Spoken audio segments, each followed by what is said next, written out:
Good evening, I'm Ian Hannamansing. The Duke and Duchess of Sussex tell their side of the story in a long-awaited interview.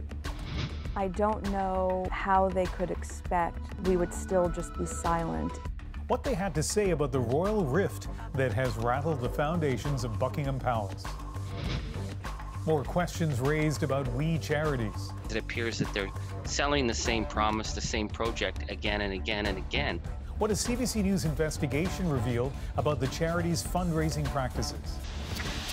A closer look at hidden fees charged by an international courier. It's feeling like my items are being held ransom.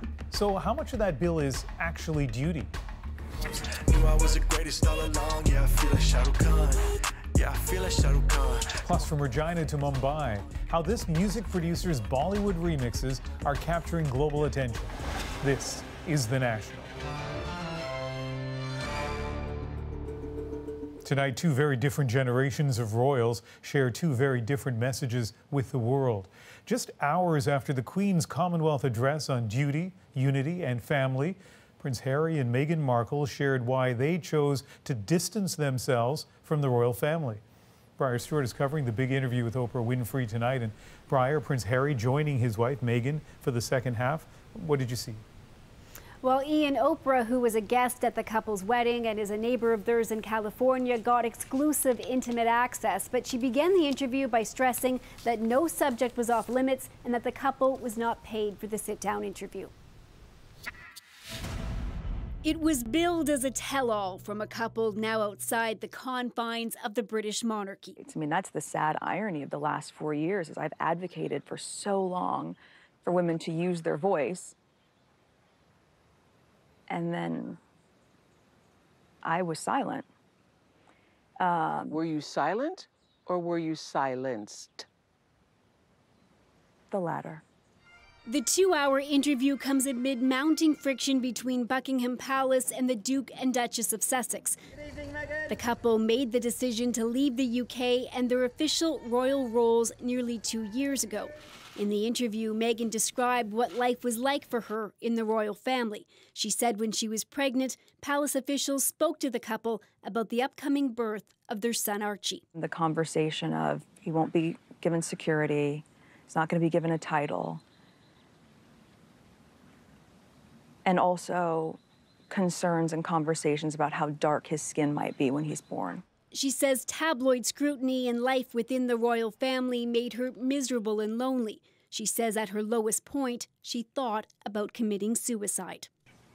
I just didn't want to be alive anymore. And that was a very clear and real and frightening, constant thought. Before this interview, Meghan accused the palace of orchestrating a smear campaign. Last week, the British newspaper The Times ran a report where sources claim she treated some of her staff so badly that they quit.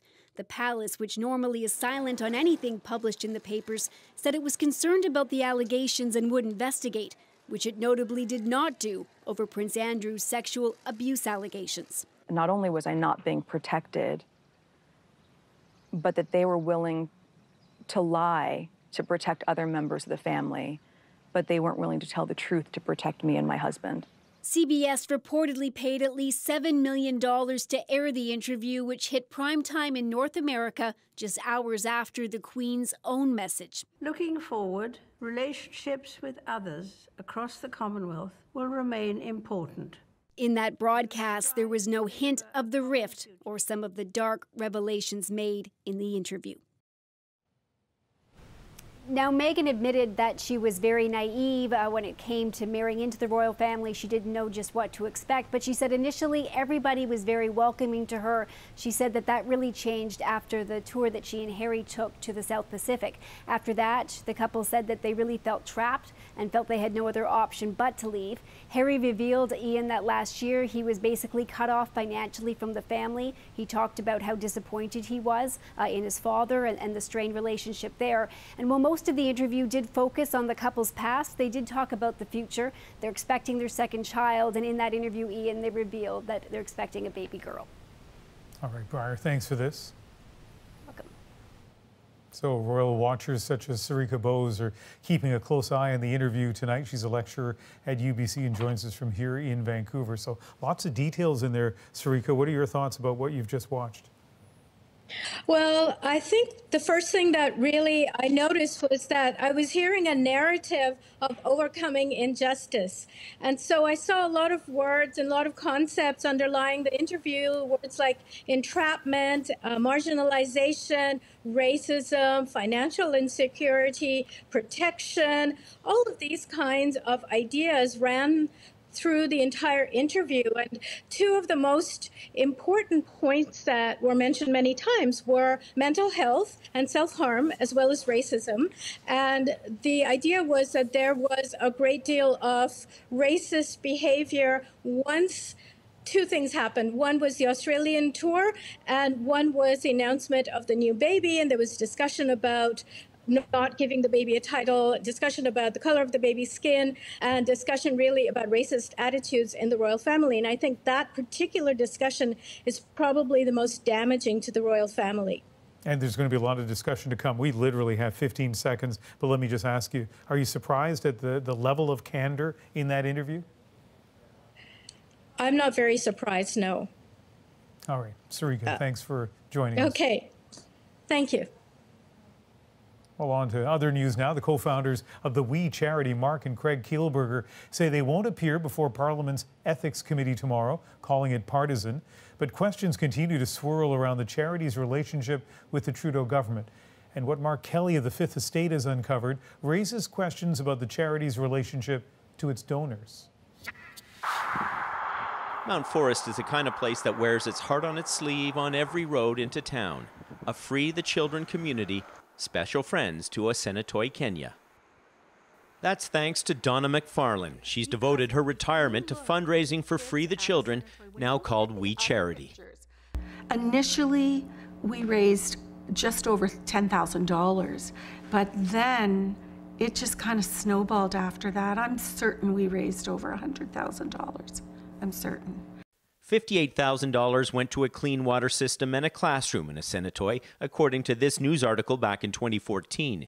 That was the best, to see all of our fundraising, all of our efforts, how it was helping to transform lives for people in Kenya. What's puzzling is in 2010, a group called SVQF had already adopted Asenatoi, pledging $250,000, also working with Free the Children. According to Free the Children's own document, the borehole cost $50,000. All but $12,000 had been fully paid for by SVQF. In that same year, 2013, 1,700 people hiked up Grouse Mountain in BC for the Whistler Water Climb, raising $110,000. Wondering how that money was used? The club posted on its website a borehole in the remote community of Asenatoi. Same time frame, at the University of Toronto, students raised $3,000 for clean water in Asenatoi. Then we found this on the Governor-General of Canada's website in 2015, a volunteer award for an Ontario woman who helped raise enough funds to provide the community of Asenatoi, Kenya, with clean water. We Charity responded in writing, saying additional funds are needed for things like pumps, water storage and piping, or can go to other projects. Charlie Angus sits on the Federal Ethics Committee, which is looking into We Charity's ties to the Trudeau government. It appears that they're selling the same promise, the same project again and again and again. And I think that's highly problematic. Donna McFarlane says wherever her money went, she wants to believe it was well spent. I don't think there's a charity anywhere that hasn't probably made errors along their way. And I couldn't say they did or they didn't, but I know that I have ultimate trust that our money was used wisely. Mark Kelly, CBC News, Mount Forest, Ontario. This week will mark a full year since the declaration of a worldwide pandemic. Canada appears to be getting closer to turning a corner, but Ashley Burke shows us after nearly a year of COVID-19, we won't be able to put it behind us quickly or easily. Wash your hands well and often. Cover your coughs and sneezes. That message delivered almost a year ago, still relentless today. Don't lose patience right now, just as the vaccine programs are underway. That vaccine program Dr. Tam hopes will break this crisis phase in Canada. ending lockdowns and harsh restrictions, possibly by the summer. But here's the difficult news.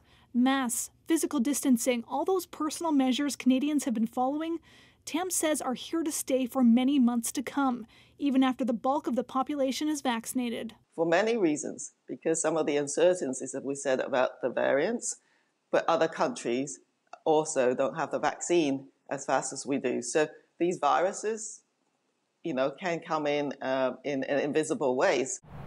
It's not clear when Canada will lift its tough border and travel restrictions, but Canada's health minister is already in talks with G7 ministers about the possibility of vaccine certificates to show proof of immunity. The intent is to coordinate, yes, because you can imagine the confusion in international travel if there's different certifications that are required. Haidu told Rosemary Barton Live all countries are still grappling with that cohesion and questioning if those vaccinated can still transmit COVID to others. If you still contract a mild form of COVID, are you just as infectious as you were if you weren't vaccinated? And those questions continue to evolve. As the government looks ahead, some doctors are only now starting to reflect on the trauma of the past year. One of my friends who's an ER physician, she calls it scars on your soul. Every name, every patient who's suffered, who's died, even if you didn't know their name, your soul is marked by it. She expects as Canadians start to process that, a tsunami of grief is still to come. Ashley Burke, CBC News, Ottawa. The number of new coronavirus infections is no longer declining. They've been stable for more than 2 weeks, but vaccinations are now taking off. In early February, when supply of vaccine had stalled, vaccination rates across Canada averaged around 20,000 a day. Now it's nearly 70,000 a day. Another good sign is the amount of vaccine distributed to the provinces, and this is the amount they've managed to get into arms over the same period. Canada is consistently using about 75 to 90% of the vaccine it has on hand, considered an indication that vaccination programs are progressing relatively well. This week, Ontario is testing a plan to roll out COVID-19 vaccinations using pharmacies. It's starting in 3 cities, and the first shots should be given on Friday. Tali Ricci shows us how it will work. I want to protect myself, Yeah, for sure. Helping seniors like this woman to get the COVID-19 vaccine makes this Toronto pharmacy owner happy. Luckily enough, we've been chosen to take part in the vaccination rollout for patients that are aged 64, between 60 and 64. In a pilot project, neighborhood pharmacists will begin administering the AstraZeneca COVID-19 vaccine in 3 Ontario regions: Toronto, Windsor, and Kingston. Barbara Violo is expecting a high demand, but says they're ready.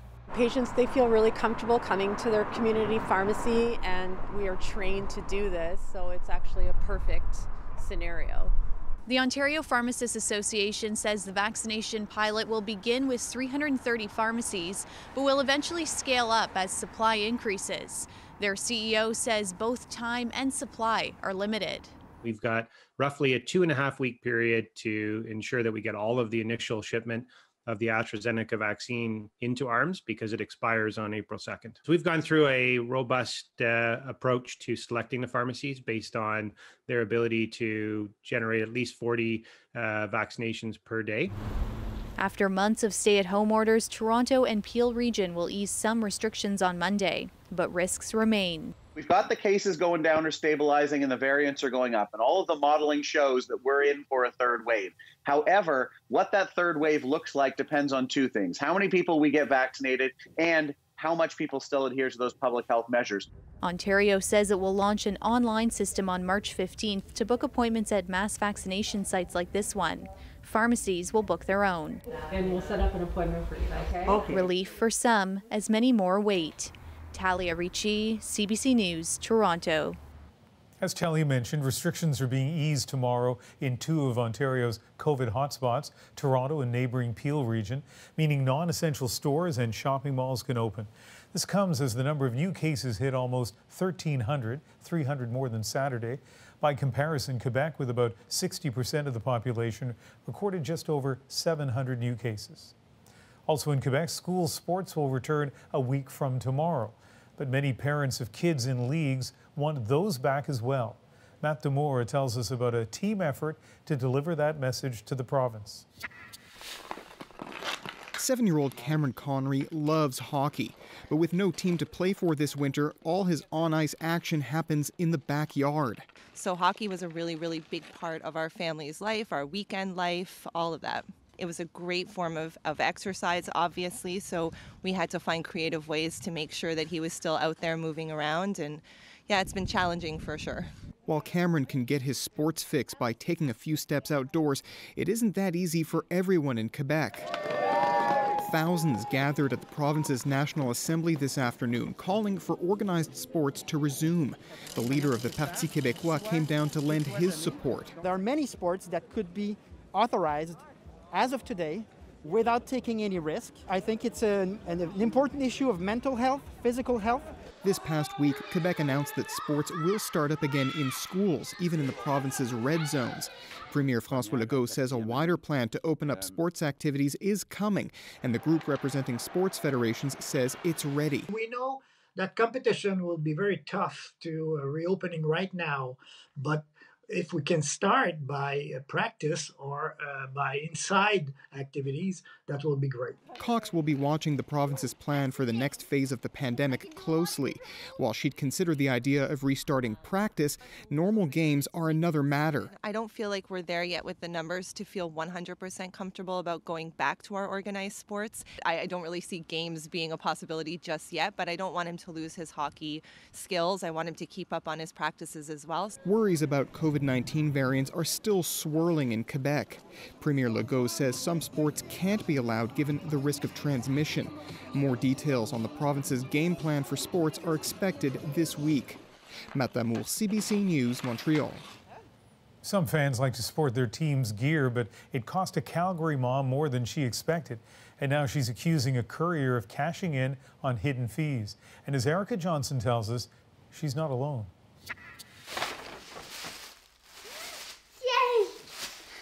It's the birthday present Adon Sinclair really wanted, a jersey of his favorite football team, all the way from Ireland. His mom wanted to make sure the gift made it to Calgary on time. Delivery from to Canada is $25. So she paid extra to ship with DHL, the largest courier company in the world, then waited for delivery. But got an email from the company instead, saying she had to pay another $23 first. It's feeling like I'm being held, my items are being held ransom. Sinclair asks why the fees are so high on a $68 jersey. The company says there's a mandatory import duty and steers her to a government website. But when Sinclair presses, she learns of that $23, only about $5 went to the government. The rest, $17 plus tax, was a processing fee going entirely to DHL. If this is a standard fee, why am I just finding out about this now? It seems a little dirty of a company to not tell you until you have my package, and then you're going to tell me about all these fees. Sinclair's got company online, others unhappy about DHL's unexpected fees on top of its shipping charges. Those fees are highway robbery. This corporate ethics lawyer says DHL needs to be more transparent. This matters to people. And if it matters to your customers, it should matter to you as the company, and you should prioritize fixing this. DHL says it charges a nominal fee for processing government paperwork and that information about the fee is available on its website. Michelle Sinclair says she won't use DHL again, but says it was worth the hit to her pocketbook to see the smile on her kid's face. Erica Johnson, CBC News, Vancouver. And remember, our Go Public stories come from you, so if you have a tip for Erica and the team to investigate, send an email to gopublic@cbc.ca. Violence continues to escalate in Myanmar. Daily protests and strikes have paralyzed the country. Today in some cities, security forces used tear gas, rubber bullets, and live rounds to disperse the crowds. According to the UN, more than 50 people have died and at least 1,000 have been detained since the military takeover. Pope Francis spent the third day of his historic visit to Iraq in a whirlwind.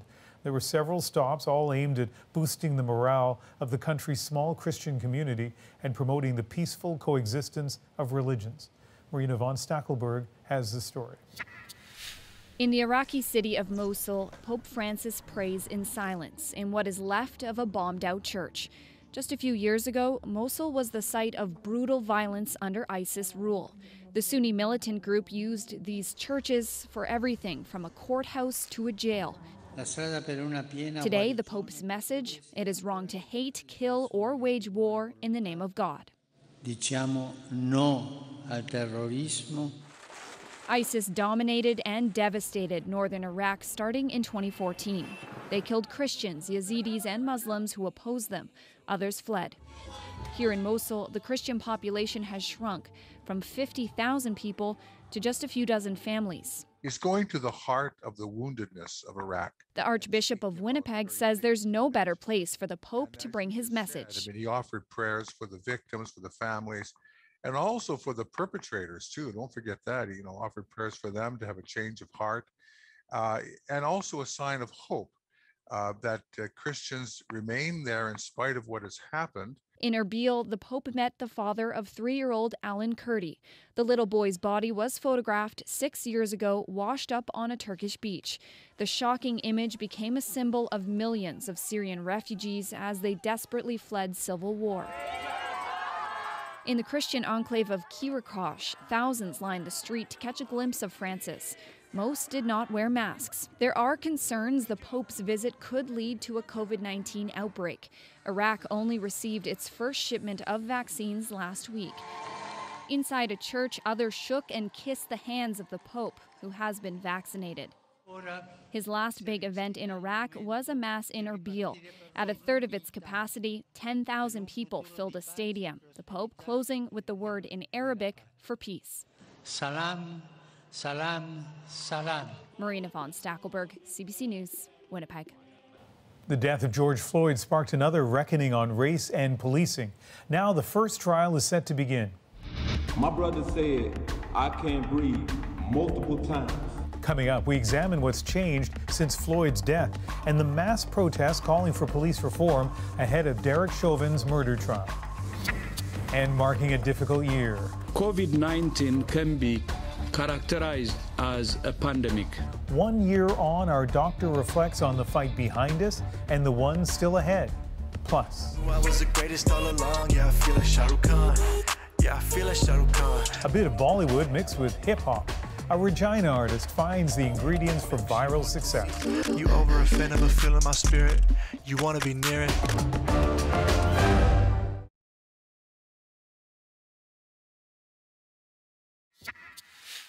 In just a few hours, world attention will focus once again on Minneapolis, where the murder trial of a former police officer is expected to begin.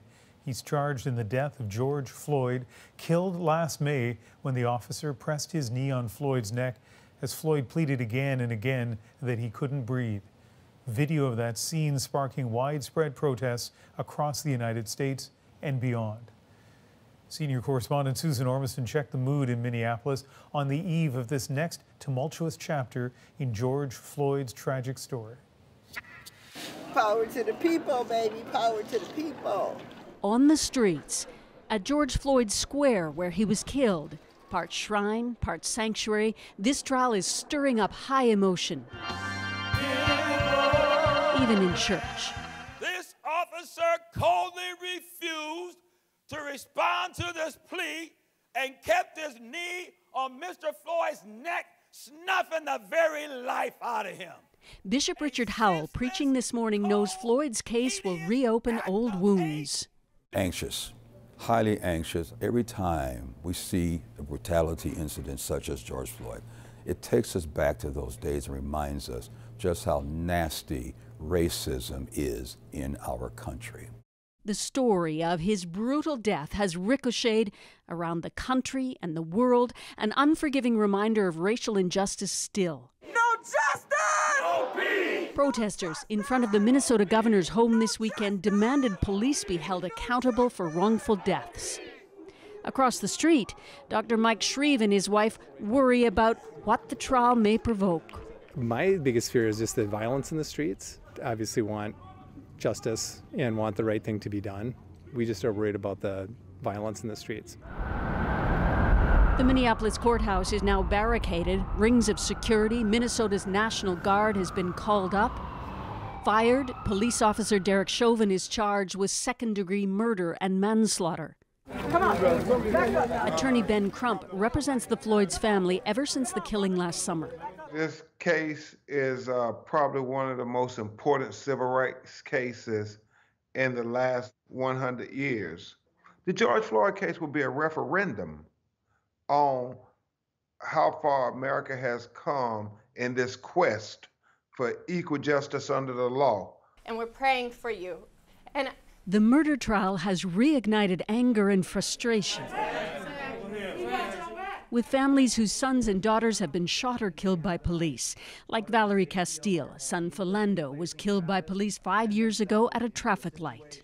We're not going to shut up. We're not going to sit down. We're going to stand in unity, and we're going to bring it to you. Their stories, the backdrop to this one trial with potentially powerful consequences, says Tashira Giraway, who supports families. What happened after George Floyd's death, the riots, the uproar, did not happen as a result of one man's life. It happened because many other people were murdered before George Floyd, and nothing happened, nothing changed.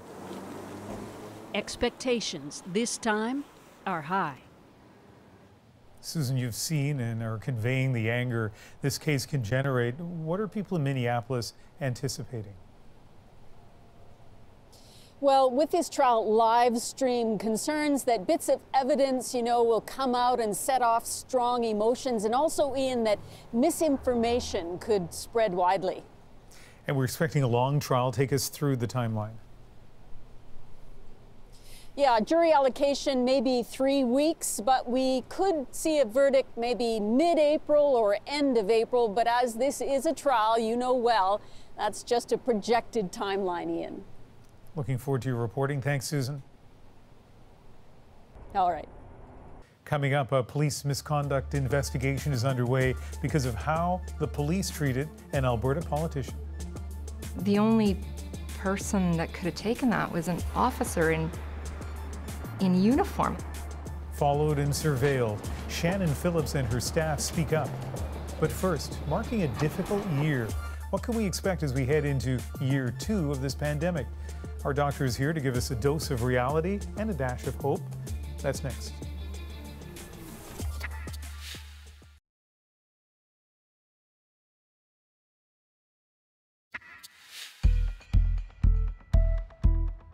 We have therefore made the assessment that COVID-19 can be characterized as a pandemic. That was almost a year ago when all our lives were suddenly turned upside down. Fears of infection, closures, stay-at-home orders. We've become used to staying at least 2 meters apart and wearing masks in certain settings. Now there's optimism fueled by 4 vaccines now approved for use in Canada, but also concern about how the virus is mutating. As the second year of the pandemic begins, what can we expect? We've been checking in with infectious disease specialist Dr. Lenora Saxinger throughout the past year, and she joins us again tonight from Edmonton. And Dr. Saxinger, let's start with the science, because I think sometimes people forget how much our knowledge of COVID has changed. What stands out to you about what we've learned? Well, I actually have 2 things that cross my mind when you ask. One of them is how much this is not influenza. In the early days, there was a real tendency for us to compare it to influenza because that was our pandemic experience. But clinically, and the way this spreads and the way the vaccines have been developed, it's all very different.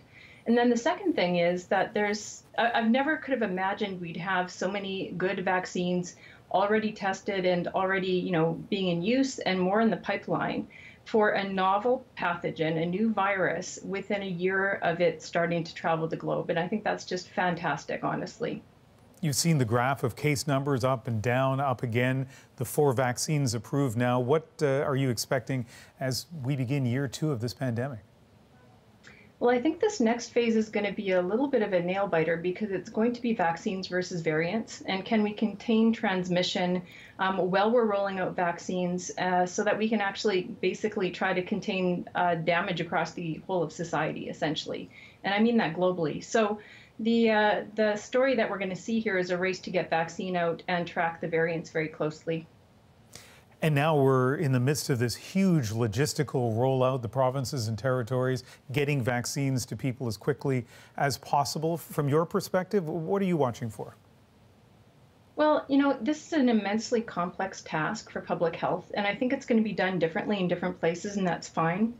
I'll be looking for, you know, ways that we can learn from each other. How can we bring information? How can we bring vaccines to people where they are? How we can communicate about changes in the rollout as we adapt to evolving information. Because I think people want more certainty than can be given.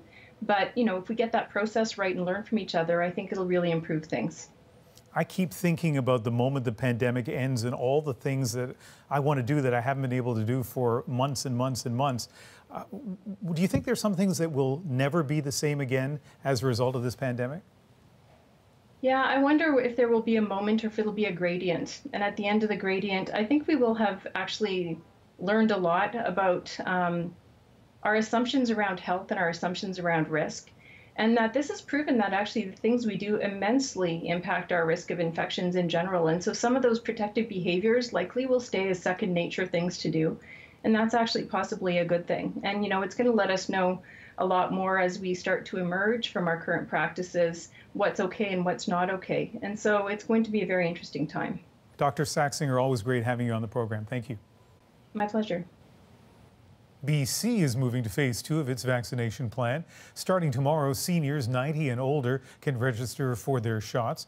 But navigating the process either online or by phone can be confusing for some elderly people. Susanna De Silva looks at how community groups are helping make things easier. Using a computer isn't the easiest thing to do for 74-year-old Linda Darby. I can do it here with under instructions. I mean, I can manage, but it's not my best form of communication. She uses it at her volunteer job at this senior center, and she wonders if her skills will be good enough for another task, getting herself an appointment online for a COVID-19 vaccination. Actually, I'm quite worried about it. If there's any glitch or roadblock or whatever, then it's very frustrating. Whether online or by phone, many seniors here are going to need help to book a shot. That's why a team is being put together. A lot of our members have memory loss and dementia issues, so of course they might require some assistance as well. Hi, this is Rabbi Tenler from Beth Tikva. How are you today? Faith groups are also gearing up to lend a hand. The rabbi at this synagogue says many of its members already have questions. What does it really look like and how does it happen? And so if we can help guide people who need that guiding and be there and stand 2 meters apart but by their side in order to get them through that line and out the other side. For Monday morning, our volunteer will be here at 7 o'clock. Since the pandemic started, this Sikh temple has run a food bank and given out hundreds of boxed meals every day. Now that distribution system is being used to tell people about the way the temple can help them get a vaccine. They can call us, or if they want to be here, we can book for them, and we can give also a ride. The temple president says he knows all too well the importance of protecting elders as quickly as possible. I want actually everybody protected, but our elders, they need first. Actually, I lost my mother in December, same with coronavirus. All these groups hoping the work they're doing now will help prevent COVID-19 from taking any more valued members of their communities. Susanna De Silva, CBC News, Vancouver. And this Tuesday, we open the floor to your vaccine questions with Our Shot, a CBC News national town hall. Health experts help us examine the science and logistics of Canada's vaccine rollout as we try to put COVID-19 behind us. That's at 8 p.m. on CBC News Network and CBC GEM, and a special edition of The National, 10 o'clock, 10:30 Newfoundland on CBC Television. Coming up, new details of the length some police officers took to monitor an Alberta MLA for a personal grievance. There is no reason associated with the search. Shannon Phillips speaks up about being targeted and the abuse of power. Stay with us.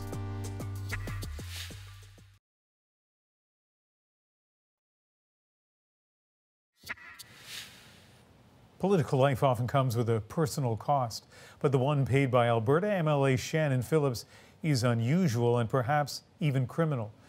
In 2017, as the province's environment minister, she wanted to protect a swath of nature trails.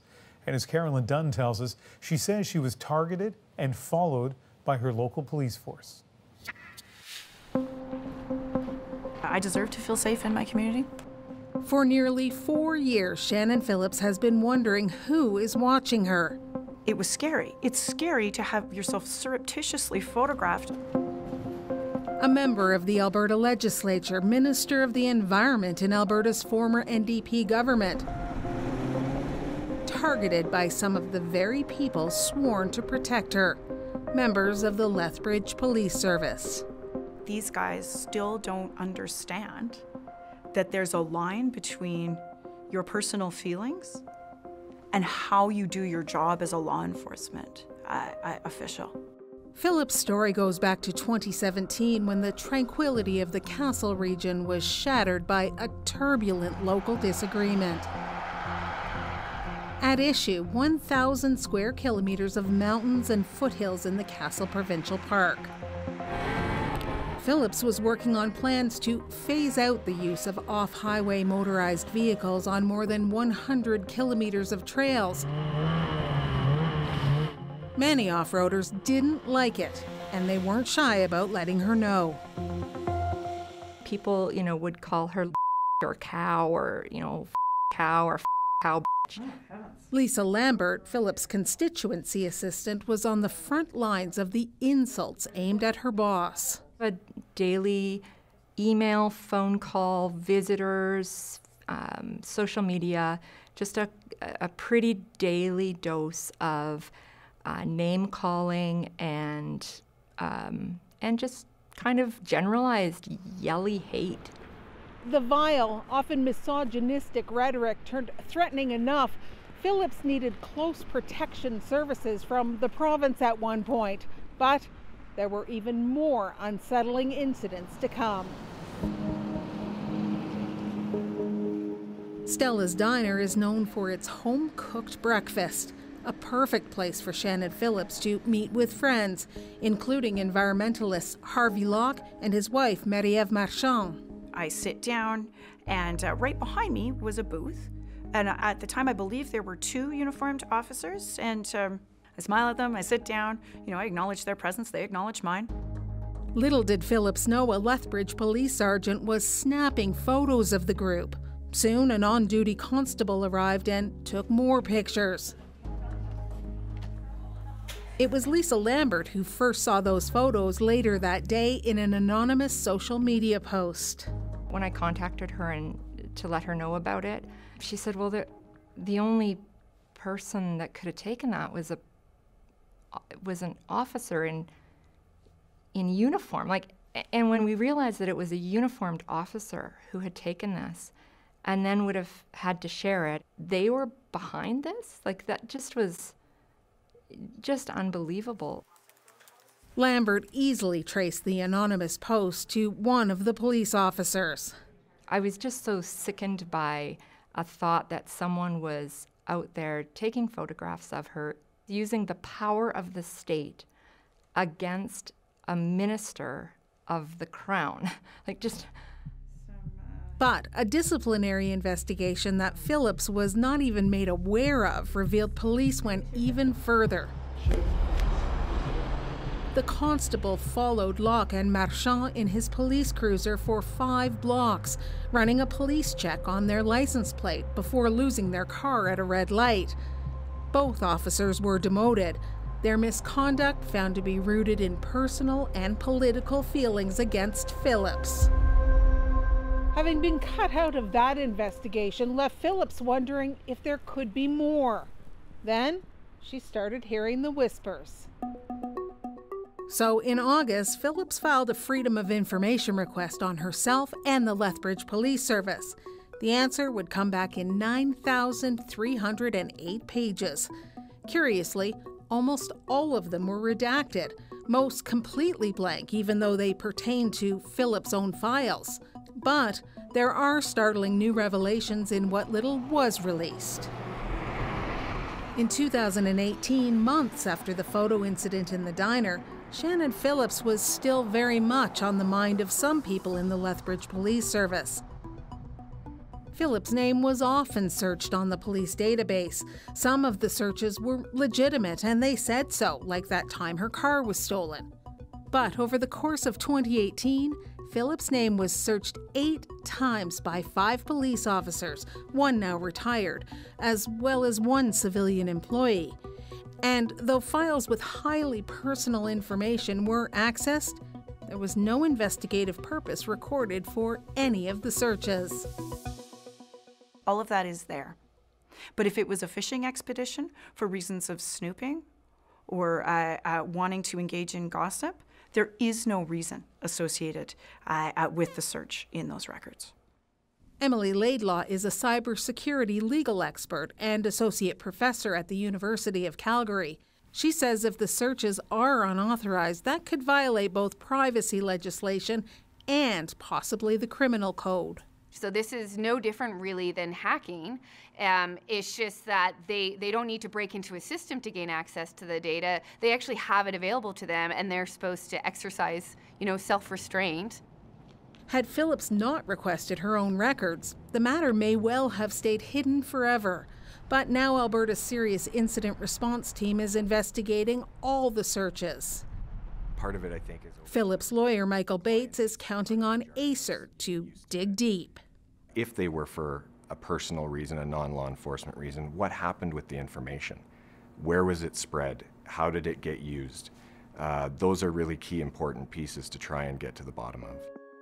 The documents reveal yet another mystery. This one happened before Phillips was photographed or her name searched. In 2016, an unknown person went to the Lethbridge police complaining they'd been drugged at a local bar 6 days prior. The complaint alleges the intended victim was none other than Shannon Phillips. That came as a shock to Phillips. So this was March of 2016 that this evidently happened. I'm listed as a witness in the police report, and I find out about it on December 8th, 2020. The question that comes up in my mind is, what decisions were made as to why that would not be information that would be shared with a person who is named as an intended target? The documents suggest the incident was never investigated. The Lethbridge Police Service declined an interview and refused to answer any questions or provide any information. Only after Alberta's Serious Incident Response Team announced its investigation into the database searches did the police service respond to say it would be inappropriate to comment on that before the investigation was complete. Shannon Phillips knows there could be more unsettling news to come from investigations and in hearings, but she says it's necessary for her hometown police force to regain its position of trust. If you cannot find it in you to prosecute those duties in a way that leaves aside your feelings and your little political tantrums, if you cannot do that, you do not deserve the gun and the badge and the uniform. Carolyn Dunn, CBC News, Lethbridge, Alberta. Coming up next, finding international fame through TikTok. I got $500 in cash in case they don't take Amex. A Canadian musician fuses genres and catches Sony's ear. Our moment is next. But first.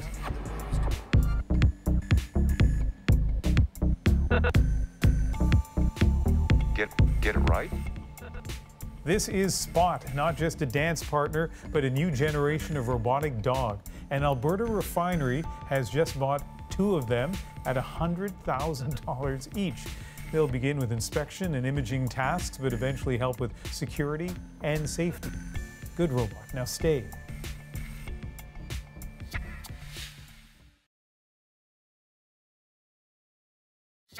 The only acting I do is acting on impulse. No stress pimples. This track is Young Cherut, viewed more than 20 million times on YouTube, and the artist is Canadian rapper Tesher. That's the stage name for Hitesh Sharma, originally from Regina. He was still trying to break out when a year ago a remix of his exploded on TikTok. And what happened next is tonight's moment. The remix combines a single from Lil Nas X and a song from a hit Punjabi romance. I go on TikTok and I found out that one of my remixes that I made like a year ago had like 400,000 or 500,000 videos of people just doing this challenge to it. I hadn't promoted it, it had just spontaneously happened.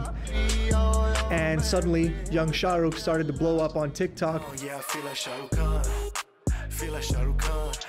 He credits the platform, but also his musical roots growing up in Regina, a mix of hip-hop, pop, Bollywood, and bhangra. It was all starting from wanting to take the stuff that I heard at school and mixing it with what I was hearing at home. You look at Canada. We are better because of our diversity. We're a melting pot.